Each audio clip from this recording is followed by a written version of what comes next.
Nama Prima Jasa atau Budiman sudah sangat lekat sebagai perusahaan otobus milik orang Tasik. Keduanya disebut-sebut sebagai penguasa jalur selatan Jawa Barat. Namun, jauh hari sebelum ada Prima Jasa dan Budiman, di Tasikmalaya sudah banyak pengusaha transportasi yang eksis di zaman kolonial. Siapa saja mereka? Sejak tahun 1920-an, di Tasikmalaya sudah berkembang jasa transportasi umum otobus. Selain digunakan untuk melayani transportasi darat antar kota, bus juga menghubungkan daerah-daerah di dalam kabupaten. Bus-bus itu menjangkau daerah-daerah yang tidak terlewati oleh jalur kereta api dan tram. Di Tasikmalaya, kereta api sudah digunakan sebagai alat transportasi massal sejak tahun 1900-an. Kereta api menjadi sarana transportasi yang digunakan masyarakat Tasikmalaya menuju ke berbagai kota besar di Pulau Jawa untuk kepentingan perdagangan dan kepentingan lainnya.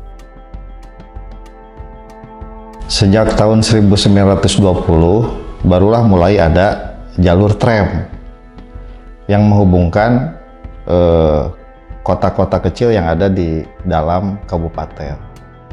Nah, yang paling signifikan itu dua jalur, yaitu jalur Tasik-Singaparna dan jalur Tasik-Kalipucang sampai ke Cijulang. Itu tahun 1920-an. Itu namanya jalur tram, bukan jalur railway, bukan jalur kereta api gitu. Karena kapasitasnya lebih kecil ketimbang kereta api yang di lintasan utama.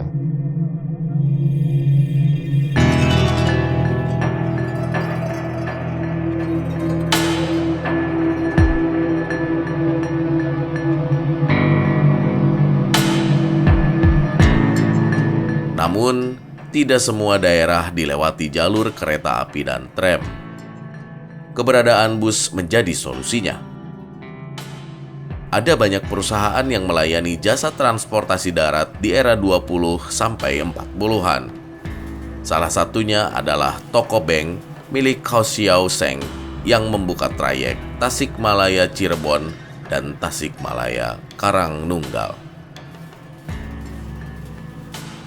Ada juga usaha orang Karangnunggal atau OOK, kelompok pengusaha otobus orang Karangnunggal yang dipimpin oleh Tuan Sujaya, beroperasi sejak tahun 20-an.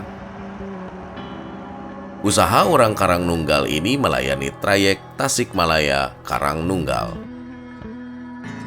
Beberapa perusahaan otobus lainnya adalah Moisak dengan trayek Tasikmalaya Karangnunggal,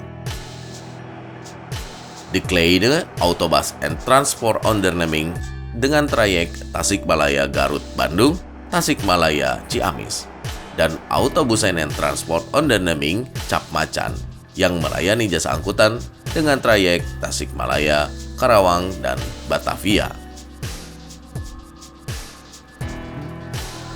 Seiring dengan perkembangan jasa atau jasa transportasi, baik itu berbentuk kereta maupun bis, gitu, maka pada saat itu pula dunia otomotif mulai bergairah. Jadi bukan hanya untuk kepentingan angkutan umum, ada juga yang untuk kepentingan angkutan pribadi.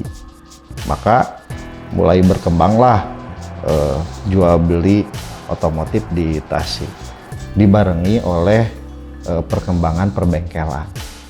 Nah, yang paling besar yang waktu itu ada, ya dia jual mobil ataupun motor, dia juga menerima jasa servis untuk memperbaikan, yaitu Toko Bank.